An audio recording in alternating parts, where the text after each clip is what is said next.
रात को अचानक राधिका मौसी को किचन से कुछ गिरने की आवाज आई।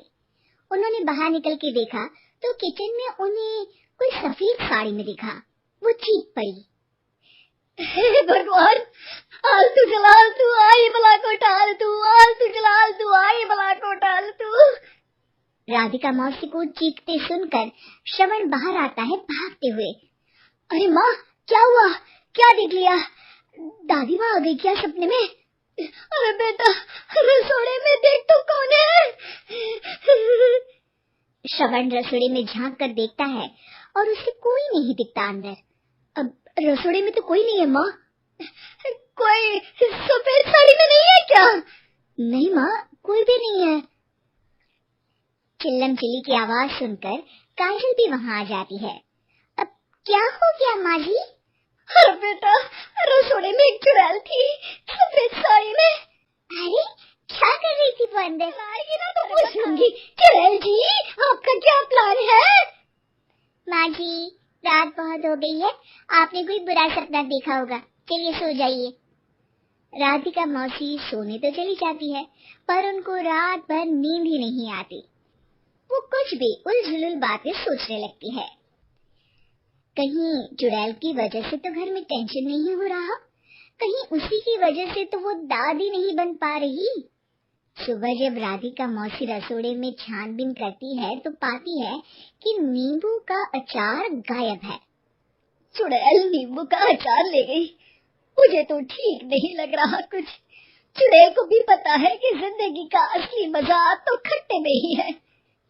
राधिका मौसी झट से श्रवण बेटा, मुझे समस्या समझ में आ गई है, हमें एक तांत्रिक की जरूरत है। अरे क्या बोल रही हो माँ, तांत्रिक की क्या जरूरत है?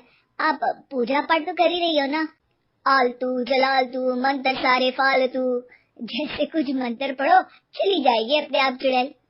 अरे नहीं बेटा, कभी चुड़ैल को कम नहीं समझते। अरे तुझे पता भी नहीं चलेगा कि कभी वो छल करके काजल की जगह घर की बहू खुद बन जाएगी। क्या माँ, कुछ भी बोल रही हो? कहाँ काजल और कहाँ चुड़ैल? वैसे एक बात बताओ, काजल को अगर गाने के लिए बोल देना तो चुड़ैल काजल की आवाज सुनकर घर तो क्या, धरती लोग छोड़कर चली जाएगी।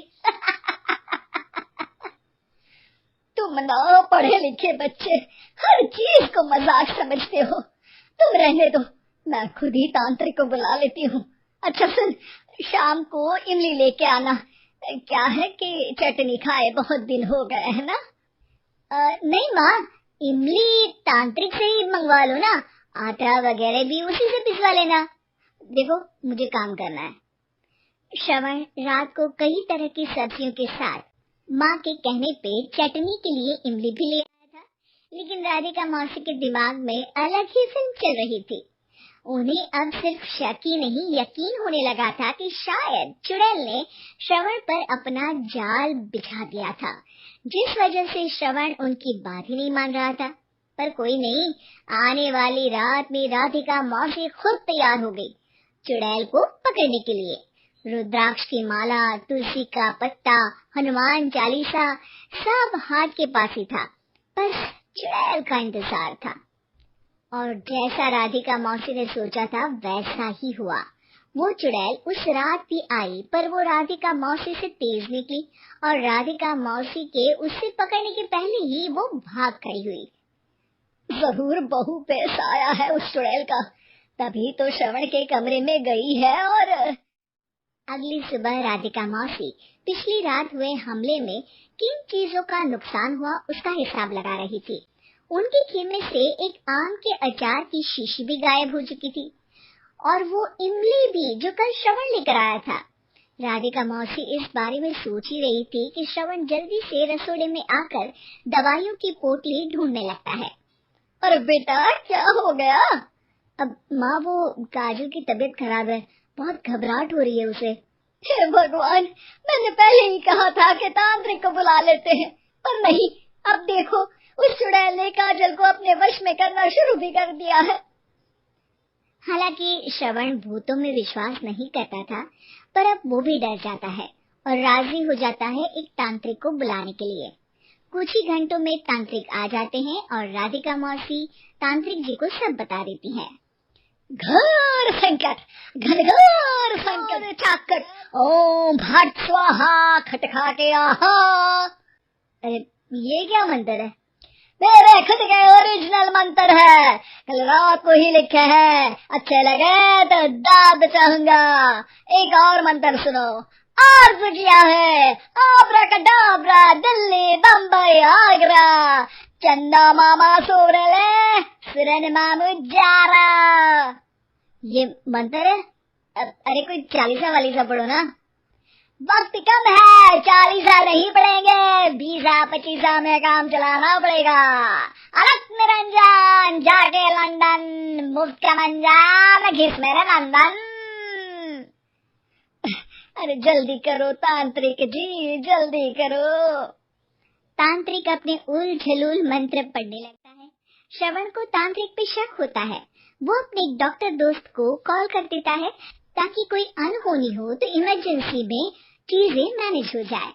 तांत्रिक धुनी रमाता है, जिसकी वजह से कमरे में काफी धुआं हो जाता है और जिसकी वजह से बहू की घबराहट बढ़ जाती है। अब भागेगी चुड़ैल। हाँ। बहू खांसते हुए धुएं से बचने के लिए बाहर चली जाती है। अरे भाग रही है, भाग रही है। पीछे पीछे श्रवण भी जाता है। बहू एक सोफे पर बैठ जाती है। तभी डॉक्टर दोस्त आ जाते हैं और श्रवण को पानी लाने के लिए कहते हैं। थोड़े चेकअप के बाद डॉक्टर कहते हैं, मेरे हिसाब से जाप का काम पूरा हो गया है। क्या मतलब? अरे कुछ भी नहीं माँ, कोई चुड़ैल नहीं है, खुशखबरी है, आप दादी बनने वाली हैं। मगर वो सब अचार के डब्बे। श्रवण दोनों अचार के डब्बे अपनी माँ को दिखाता है, जो कि उनके बिस्तर के नीचे छुपे हुए थे। हाँ, चुड़ैल काजल ही थी जो खट्टा खा रही थी। हमें कल ही पता चला, पर हमने आपको ये तांत्रिक वाला काम करने दिया ताकि आपको भरोसा हो जाए कि भूत वगैरह कुछ होता ही नहीं। अच्छा अच्छा, ये तो बड़ी खुशी की बात है, पर बेटा मुझे एक झाड़ू तो ला दे। क्यों माँ? ये तांत्रिक का भूत उतारती हूँ मैं। अब तांत्रिक राधा मौसी के डर से घर से भाग निकलता है और राधा मौसी उसके पीछे भागती है। अरे संकट ये घनघोर है,